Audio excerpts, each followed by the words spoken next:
Welcome back to Physics 151.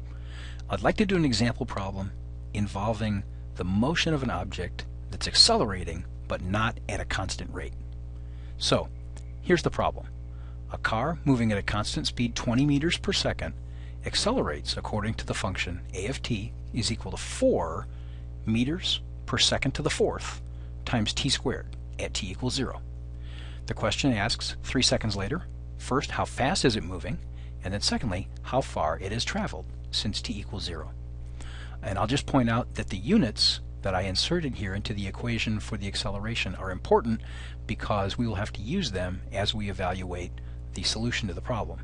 And the units are consistent so that if time is in seconds, then meters per second to the fourth times a time squared gives meters per second squared, which are the correct units for an acceleration. So, how do we proceed?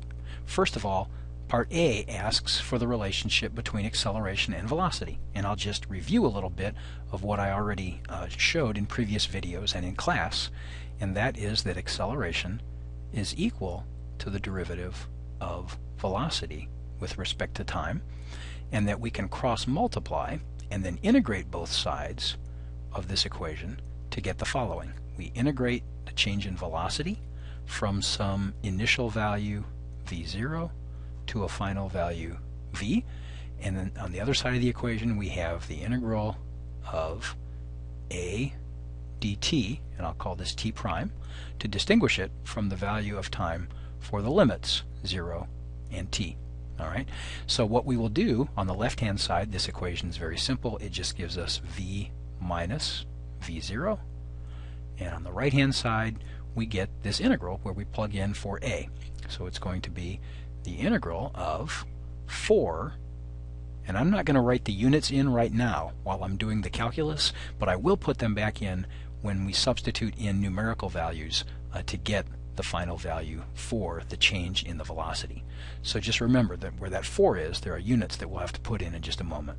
So it's 4 t prime squared evaluated from t equals 0, t prime equals 0 to t, and so the 4 is a constant, which of course comes outside. When we integrate t squared, we get t cubed over 3, so we get 4 t prime cubed over 3 evaluated between the limits 0 and t, and that simply gives 4 t cubed over 3. Alright, so this expression tells us that the expression for velocity as a function of time for this car is v0, its initial velocity, plus 4 t cubed over 3. And we will need to use that in part B, so that's why I write it down now. We will evaluate the answer to part A this way by plugging in, of course, v at time 3 seconds is v0, which is 20 meters per second, plus 4, and remember the 4 has the units above of meters per second to the fourth, okay, over 3, and then times t cubed, and t is equal to 3 seconds, right? So 3 seconds cubed, 3 cubed is 27, which divided by 3 is 9, which leaves us 9 times 4, or 36. So I'll just write this out explicitly. It's 20 meters per second plus 36, and let's just make sure the units work out.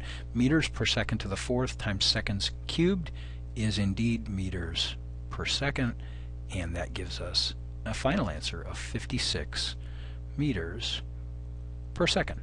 So the car is moving significantly faster at the end of 3 seconds of acceleration than it was moving initially.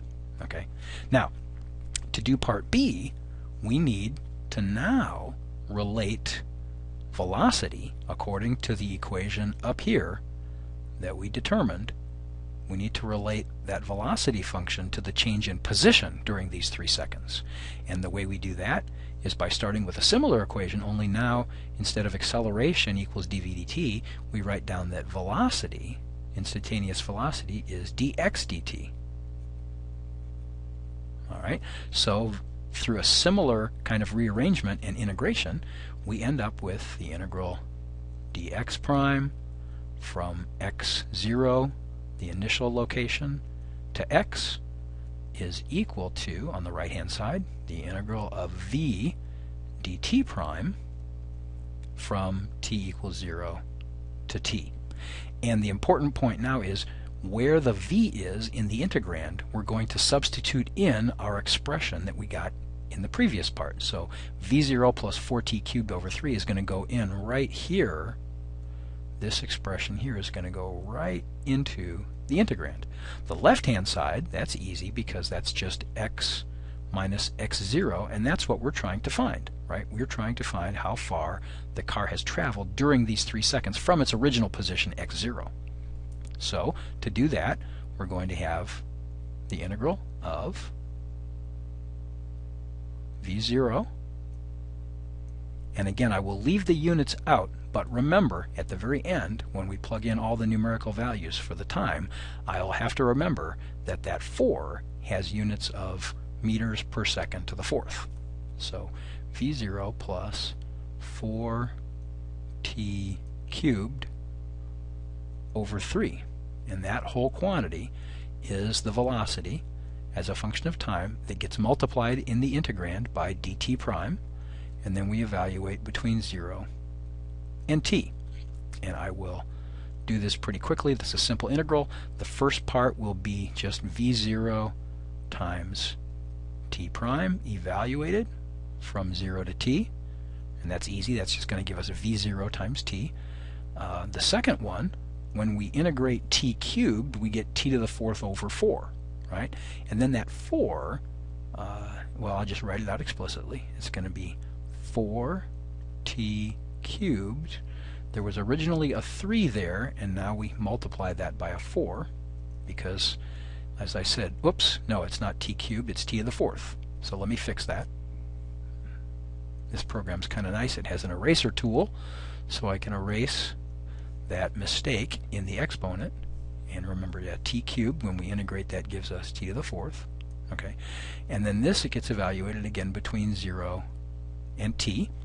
So I'm not going to have enough room down here to plug in the values, but I will erase some of what I have on top and then be able to finish the problem up here.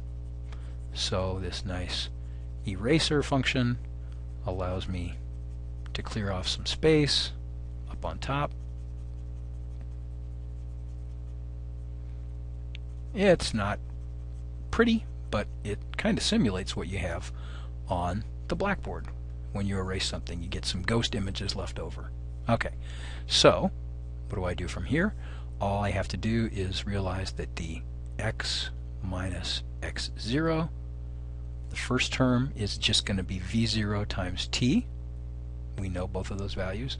The second one will be, the 4's are going to cancel, so it's t to the 4th over 3, right? Because this here was actually t prime to the 4th. So it's going to be t to the 4th over 3. And the coefficients out in front of the t to the 4th, again, have those units of meters per second to the 4th power. So what do we get? v0 is 20 meters per second. That's multiplied by 3 seconds plus t to the 4th. Now I'm going to put in 1/3 in front of the t to the 4th, and that had the units of meters per second to the 4th. So I don't want to forget that. T is now 3 seconds. I'm raising it to the 4th power. And so let's just check the units. Meters per second times seconds, that gives meters, which is correct for a distance. Here we have meters per seconds to the 4th times seconds to the 4th, which again gives meters. Cool, so everything's fine. So the first term that we get, 20 times 3, that's just 60 meters. And that's how far the car would have traveled if it didn't accelerate at all, if it simply kept moving at the original speed of 20 meters per second. But now this additional term is how much additional distance it covers because it accelerates. So 3 to the 4th, let's see, 3 to the 4th is 81, right? It's 27 times 3, which is 81. Divided by 3 is just 27. So this gives 27 meters additional distance, and so we get 87 meters for the distance it travels from the time it begins to accelerate. Hopefully this is helpful. You have some homework problems that are similar to this, and I will see you again in class.